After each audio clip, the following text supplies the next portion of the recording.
Hello and welcome. My name is Evgeny Rusakov and you're watching TVP World, interview from Vilnius.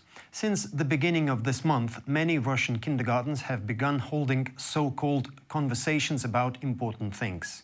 These lessons for kids are being held in 20 regions of Russia, including Donetsk, Luhansk and Zaporizhzhia regions of Ukraine. To discuss what's good and what's bad about these conversations, we are joined today by the political scientist from Institute of International Relations and Political Science, Nerijus Maliukevičius. Nerijus, thank you for joining us today. Thank you for coming, sir. So, well, you've heard the topic, these conversations about important things, and I looked at the web page of that, well, conversations of those important things. And according to the information on that specific page, these lessons are being held in schools and in kindergarten, I guess, every Monday. So the main topics are related to key aspects of human life in modern Russia.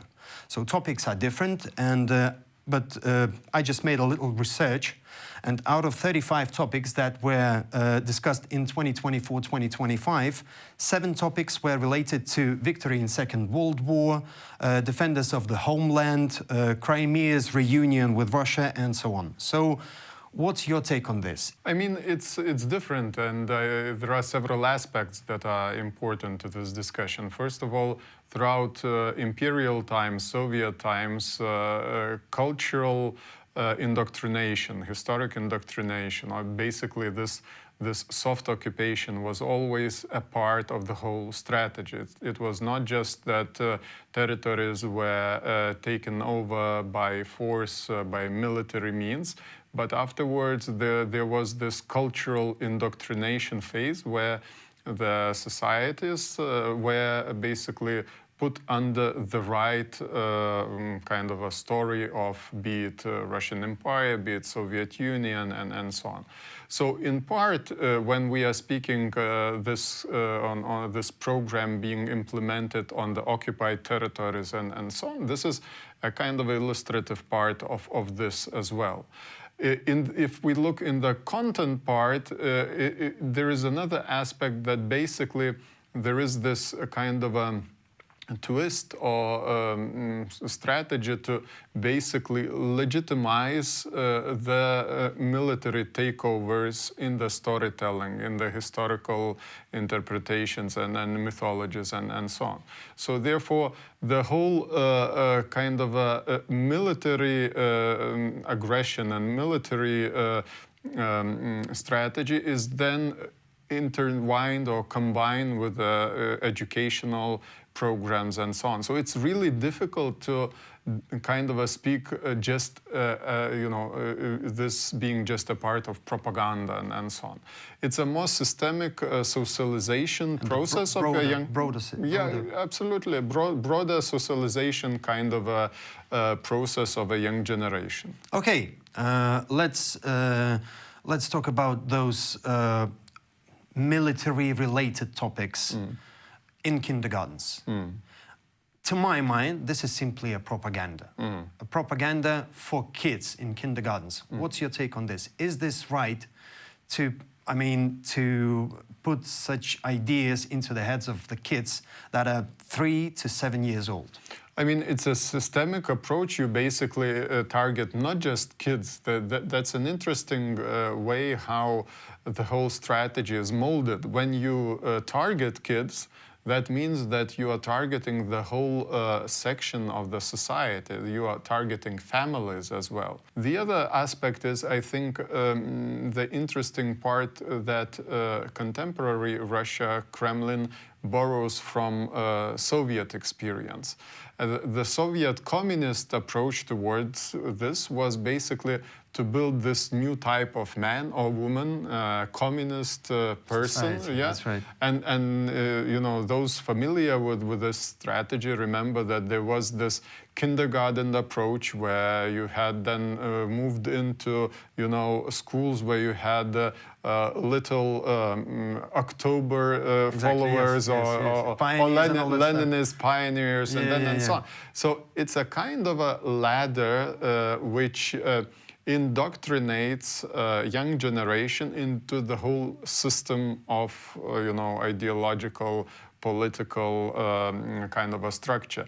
And in this respect, really Putin's Russia borrows a lot from this past experience. Even if we look into the part where, Putin switched roles with Medvedev, decade ago, more than the decade ago, already then Medvedev initiated the so-called little medvezhonki in Russian. I mean, it was a word game, just to explain to your listeners that it was an idea that those little Leninists will become little, beer or basically by surname Medvedev people. Okay. And you will bring them into this whole system, political system, the same way. So a lot of it is just borrowing from Soviet times. Again, since you've mentioned Soviet times, something different came to my mind. And I mention here Hitlerjugend. Is this, am I going too far here? What's your take? I mean, if we look into Soviet communist system, it's not too far. It's both totalitarian kind of systems that are working with their society, indoctrinating society, mobilizing society. The problem, that tragedy of Russian society is basically that Putin now put the whole country on the war effort. That means that, economy is put for the war effort. Political system is put for the war effort. And as far as it goes, propaganda and indoctrination becomes more and more aggressive under war conditions. So I wouldn't, equate this with, past Nazi strategies. But there is a lot of kind of inertia where under war conditions it can get in a totalitarian basically, rails, and it can become a very, very aggressive internal indoctrination system. So Russian authorities are just raising up new generation that will think like them and continue the existing Russian policy. Am I right here? Absolutely. I mean, it's the whole issue with kind of educational approaches in the West, in the democratic societies, is basically that you are teaching your young generation the competences of how civics works, how democratic processes work. You are kind of engaging them in the democratic processes to be able to continue, to be an active citizen, right? But in authoritarian, totalitarian systems, you basically need the whole society under your watch, under your control, not to think about alternative candidates in elections. Just let them look in just one direction. Yeah, absolutely. And that is the issue, the strategy of Putin for many years. And I just, if I may remind, us all that basically if we look into the young generation, we can count by years, maybe which, by which age group people in Russia still remember what are elections, fear elections, and so on. You would probably find already, 30-year plus. And that in this respect, you basically steal away from this society those competences, and then you substitute this with the idea of grand Russian narrative, military might, Soviet might, and so on. How about critical thinking? To be sarcastic about it, you would even find in contemporary Russia initiatives like Stop Fake, and they call it kind of a struggle with fakes and so on. But it's just a thing from alternative reality. Unfortunately, when there is no plural media system where there is no ongoing elections and competition, political competition, you basically steal away all those, critical competences just by that. You cannot substitute it with, I don't know, lectures or lessons about how to check media when there is no, free media in, traditional television environment, right. newspapers environment, and so on. Okay. Again, how can we teach children to distinguish wrong from right? I mean, the most important part is really to concentrate, if we are speaking about our challenges, Western approach towards it, to speak about the civic education, meaning to really enable a young generation to understand how democracy works, how elections work, how you take part in your political system and so on.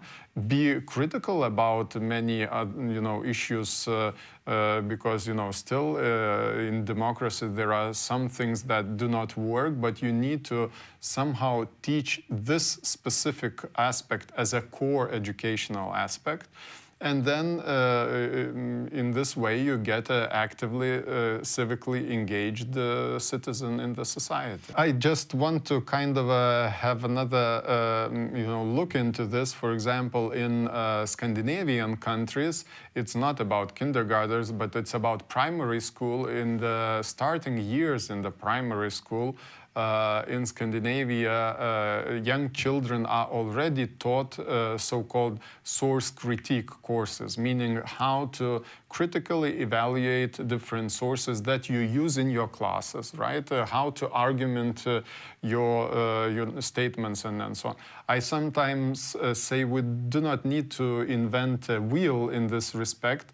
Just let's remember an antique approach to education. There were two main classical subjects. It was rhetoric and logic.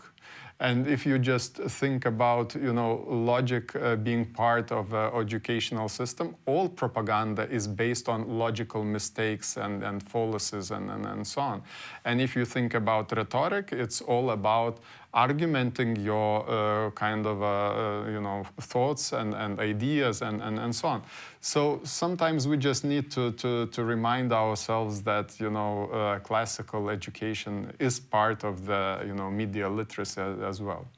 Okay, my last question. Where does all those lessons, conversations, soft power, if I may call it so, I think it's the most appropriate name for this, conversations about important things, lead to? Unfortunately, I think we have to be frank on what we are seeing. We are seeing an even deepening divide between our societies, between generations.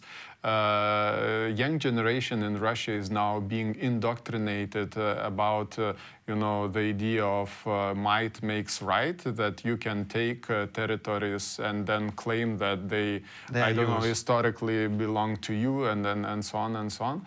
And in this way, I think it's a really unfortunate developments, but that is the way authoritarian propaganda works. It kind of indoctrinates younger and younger generations. It steals away possibility for young people to be active citizens later because they don't even get the skills of how to do that. And then it leaves just Putin or any other from Putin's circle as the only option for such kind of a society. So I think it's really a very big divide, and therefore we really need just to think about our security environment in this respect, not just about educational challenges and things like that. Well, whatever they tell you, don't forget about critical thinking. Absolutely, yeah. Nerijus, thank you for joining us today, and thank you for discussing this important topic with us Thank you today. for having me. Thank you. And I would like to remind our viewers that our guest for today was a political scientist from Institute of International Relations and Political Science, Nerijus Maliukevičius. You're watching TVP World. Stay with us.